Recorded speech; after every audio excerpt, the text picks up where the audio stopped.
రాకాలోకంకి స్వాగతం. ఈ కంటెంట్ మీకు నచ్చినట్టయితే లైక్ చేయండి, మీ బంధుమిత్రులకి షేర్ చేయండి. ఇప్పటివరకు సబ్స్క్రైబ్ చేసుకోకపోతే సబ్స్క్రైబ్ బటన్ని నొక్కండి. అదేవిధంగా పక్కనే ఉన్నటువంటి బెల్ ఐకాన్ని కూడా నొక్కండి. మిత్రులారా, ప్రధానమంత్రి నరేంద్ర మోదీ రాబోయే ఎన్నికలకు తయారీ ప్రారంభించేశారు. ఈ మాట అంటే చాలామందికి ఆశ్చర్యం కలవచ్చు. ఇంకా 2024 ఎన్నికల్లో ఇంకొక దశ మిగిలి ఉండగానే 2029 గురించి ఆయన ఎందుకు తయారీ ప్రారంభించారు?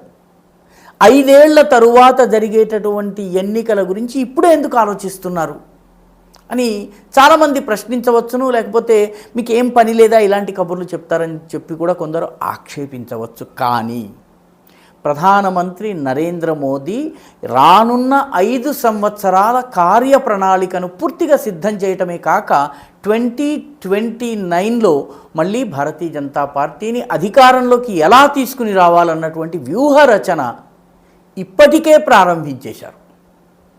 2024 పూర్తి కాకుండానే 2029 పని ప్రారంభమైంది.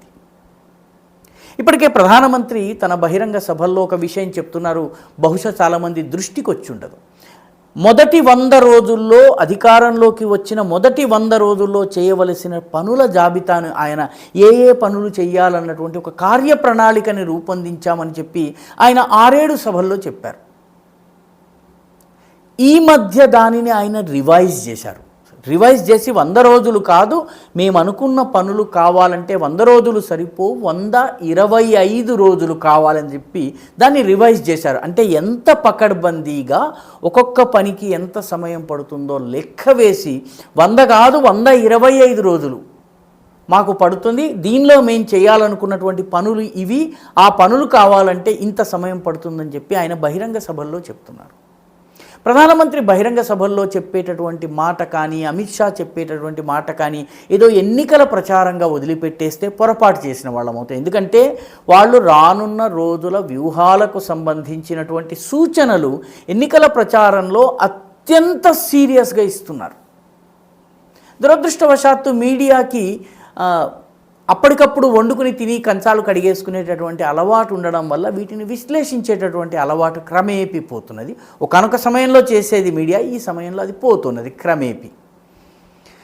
అయితే రానున్న 2029 ఎన్నికలకి ప్రధానమంత్రి ఇప్పుడే తయారీ ప్రారంభించారు అని చెప్తే దాని వెనక ఉన్నటువంటి అర్థం ఏంటి? ఈసారి ఆయన ప్రధానమంత్రి కాగానే 2025లో ఈ దేశంలో జనాభా లెక్కలు జరుగుతాయి.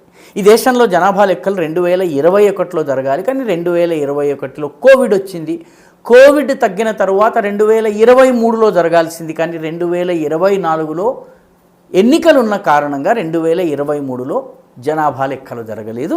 ఈ జనాభా లెక్కలు 2025 నుంచి 26, 27 లోపల పూర్తయి టెక్నాలజీని ఉపయోగించి మొత్తము జనాభా లెక్కల సెన్సస్ డేటాని చాలా తొందరగా ప్రాసెస్ చేసి వీటిని విడుదల చేయటం జరుగుతుంది. అంటే సెన్సస్ డేటా విడుదలైనటువంటి మరుక్షణం తీసుకునేటటువంటి రెండవ ముఖ్యమైన పని ఏంటంటే దేశవ్యాప్తంగా నియోజకవర్గాల పునర్విభజన.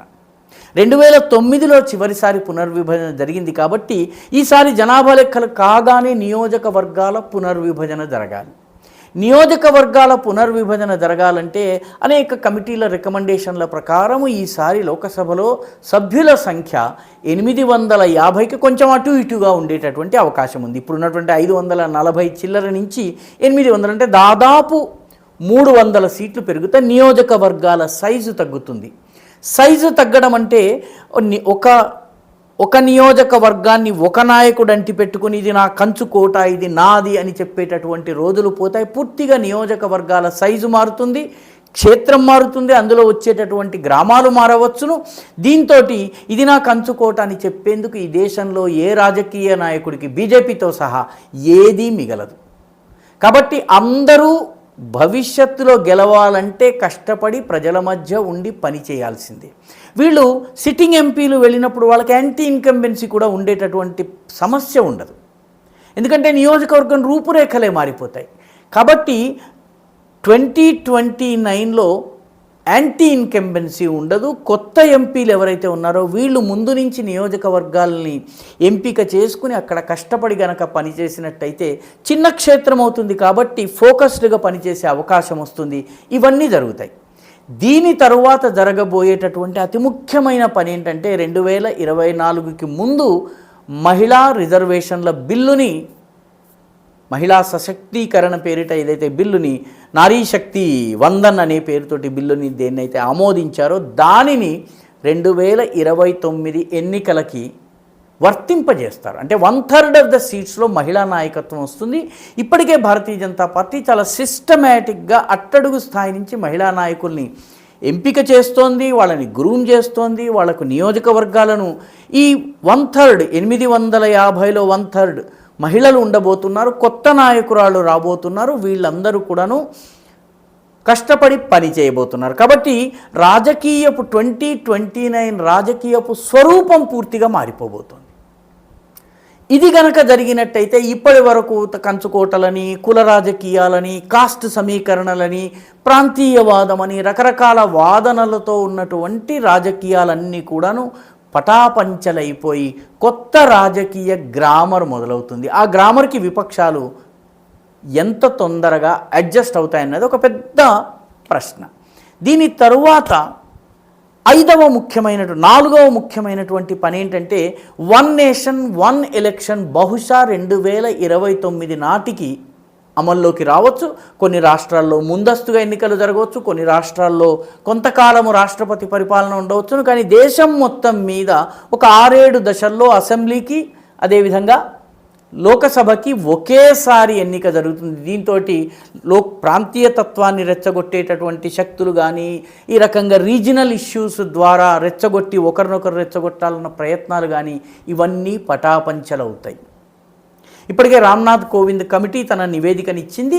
దీని మీద యాక్షన్ జరుగుతుంది. ఈ 4వ చర్య జరిగిన తరువాత 2029 ఎలక్షన్స్కి ఇంతకు ముందు జరిగిన ఎన్నికలకి ఎలాంటి సంబంధం ఉండదు. ఇప్పటి వరకు ఉన్నటువంటి రాజకీయ గ్రామర్ ఒక రకంగా, ఇప్పుడు నడవబోయే రాజకీయ గ్రామర్ వేరే రకంగా ఉండబోతోంది.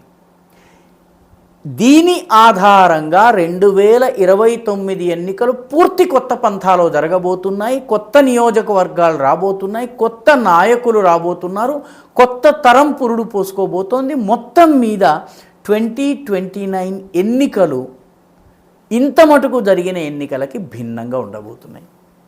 ఇక ఇప్పటికే ప్రధానమంత్రి నరేంద్ర మోదీ, అమిత్ షాలు యూనిఫామ్ సివిల్ కోడ్ని అమలు చేస్తామని చెప్తున్నారు. యూనిఫామ్ సివిల్ కోడ్ని అమలు చేసినట్టయితే భారతీయ జనతా పార్టీ యొక్క కోర్ ఎజెండా 3-4 అంశాలు ఏవైతే ఉన్నాయో, అయోధ్యలో రామ మందిరము, ఆర్టికల్ 370, యూనిఫామ్ సివిల్ కోడ్, ఈ 3 అమలు అయ్యేటటువంటి రోజు వస్తుంది.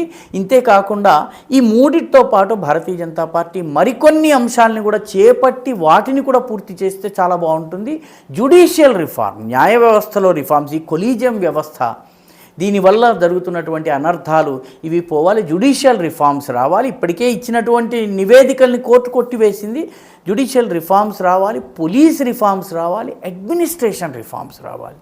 పరిపాలనా వ్యవస్థ ఏదైతే ఐఏఎస్ల వ్యవస్థ, అన్వీల్డీ వ్యవస్థ ఉందో దీనిని కూడా పూర్తిగా నియంత్రించగలిగేటటువంటి ఒక మార్పు రావాలి. ఈ 3 కూడా జరిగినట్టయితే కొత్త భారతదేశాన్ని మనము 2029లో చూడబోతున్నాము. ఇంతకు ముందెన్నడూ చూడనటువంటి భారతదేశాన్ని మనము 2029లో చూడబోతున్నాము. ఆ ఎన్నికలకి నరేంద్ర మోదీ దేశాన్ని, ప్రజలను, తన పార్టీని సమాయత్తం చేసే పనిని ఇప్పటికే మొదలుపెట్టారు.